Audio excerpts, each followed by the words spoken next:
میرواز Kashmir doctor مولوی محمد عمر فاروق نے آج جامع مسجد میں جمعے کے اجتماع سے خطاب کرتے ہوئے مشرق وسطیٰ میں بڑھتی ہوئی کشیدگی پر گہری تشویش کا اظہار کیا اور پرامن مذاکرات کی اپیل کی۔ انہوں نے صدر ٹرمپ سے ایران پر حملہ نہ کرنے کی اپیل کی۔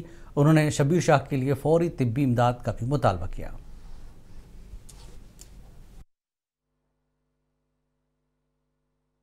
کہ امریکہ بھی اب ایران پر حملہ کرنے کا سوچ رہا ہے۔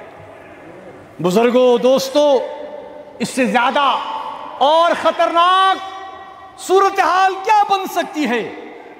یہ سب کچھ اہل کشمیر کے لیے، یہاں کے لوگوں کے لیے، یہاں کے عوام کے لیے تکلیف دہ ہے، کیونکہ مشرق وسطیٰ سے جو ہمارا تعلق صرف دینی تعلق نہیں ہے، ایران سے ہمارا رشتہ صرف دینی رشتہ نہیں ہے، ہمارا ثقافتی، ہمارا کلچرل ایک رشتہ بھی